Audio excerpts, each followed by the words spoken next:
Hey, thanks for being a part of the conversation. Let's do some pod crashing. Episode number 320 is with Nancy Grace from the podcast Crime Stories with Nancy Grace. Well, good morning, and thank you for inviting me, Aaron. Oh, it's such a special gift. And the reason why is because you've taken what you have done to a newer level of connection. Because when I'm listening to Crime Stories with Nancy Grace, I'm listening to you. I'm hearing your inflection, your pitch, your volume, your tone, and you take me deeper into that story. Wow, I really appreciate that. I'm just reacting to what I'm hearing.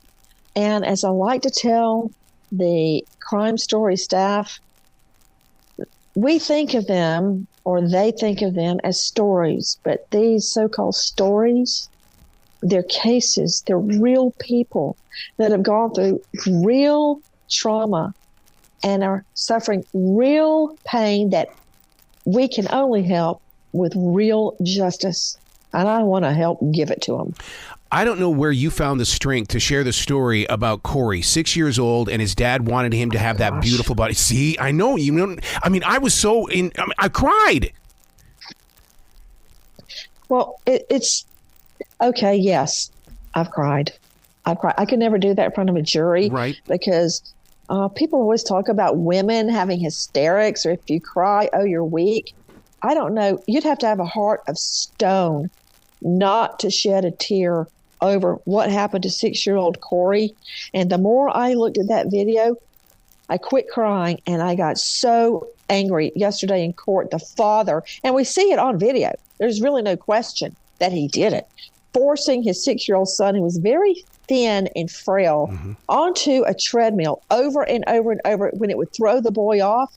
And in one moment, you see the father, Christopher Gregor, age 31, grab a hold of the boy by the arms, the upper arms, and very tightly hold him. And he's running on the treadmill.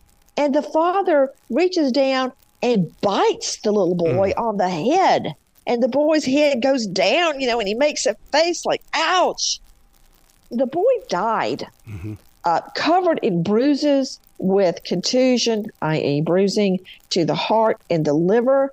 And I found out the bio mom who had custody called DFACS, Department of Family and Children's Services, 100 times over 18 months, talking about bruising and crying and a busted lip and a bloody nose and a this and that. They didn't do a DAMN thing. And now the boy is dead. So to hate with them too. I wish I could try them. Wow. In the 1980s, Atlanta was pummeled with a serial killer. And now you bring up this Lady Bird Lake story. Unbelievable. How many bodies have got to be found in that lake before something is finally done? You know, what's interesting, I just did an update on that last weekend because 2 more bodies were fished out of Lady Bird Lake.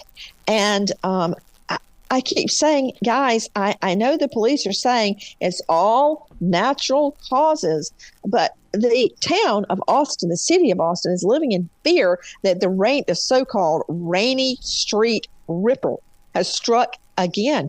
2 more bodies, and a total 12 bodies. I'm just talking off the top of my head. 12 bodies have been found in Lady Bird Lake. And what I believe is happening is that they're all men, are going along Rainy Street where there's restaurants and bars and food trucks and all that. And then somehow they end up dead in this lake. Now, I can understand 1 or 2 accidents, but 12? One of the things that you offer listeners is an opportunity to have like an inside sleeve. When they go in there and they read that paragraph, you will sit there and put down every person you talked with, what it's going to be about. I love that you're doing that because it gives us an opportunity. It sets us up is what it does, so that when we go in there, we know the characters already. Yeah, you know what? You're right. And I think that's so important. You know what I compare it to? Again, my days as a prosecutor, I was one of the first, not the first, but one of the first female special prosecutors and handling certain violent felonies. And I had a boss, amazing, like a grandfather to me. At that time, you didn't see minorities or women up front and center trying cases.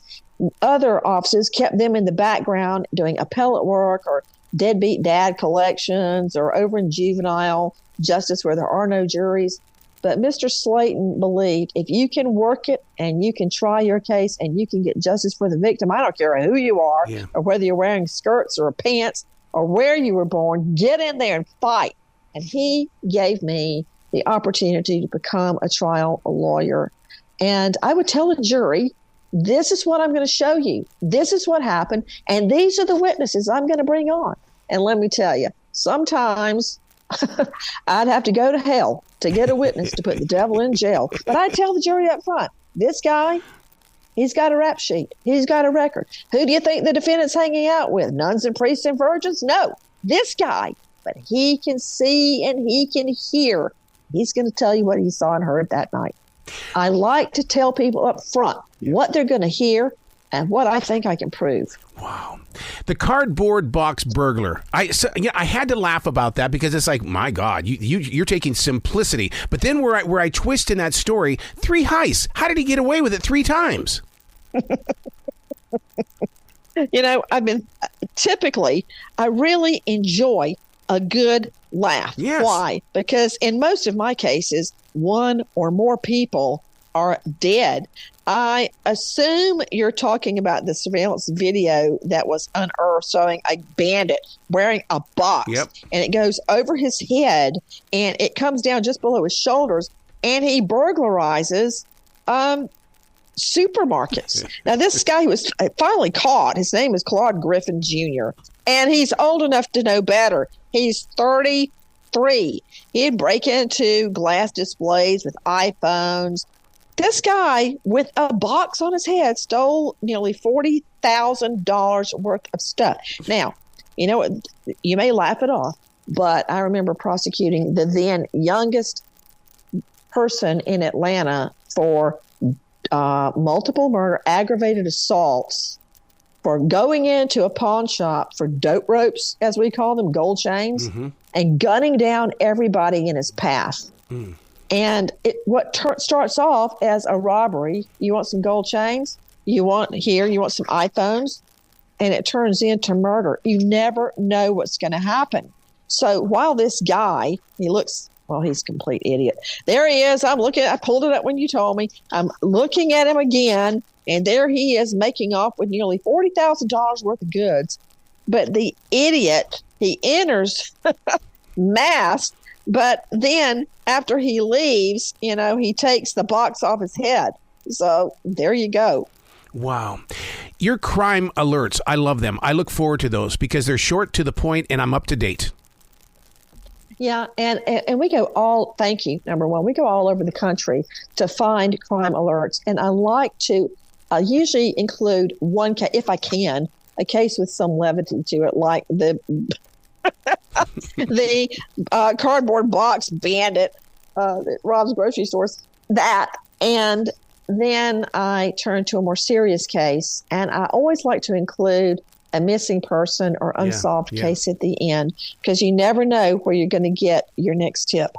Yep. Wow, Nancy, I could talk to you all day, but I get you on my podcast. And when I tune in, I know you're right there in the car with me and you're sharing me your stories. You know what? I feel so blessed that you let me ride along with you in the car. That's one of my favorite places to be. It's in my car, my beat up minivan. We call it the Swank Mobile, and you got to be really special to get in that car with me. So thank you. I love it. Please come back to the show anytime in the future. The door is always going to be open for you. Yes, sir. Please invite me. You bet. Be brilliant today. Okay, Nancy? I'll try my best. I can't compare to you, but I'll give it all I've got.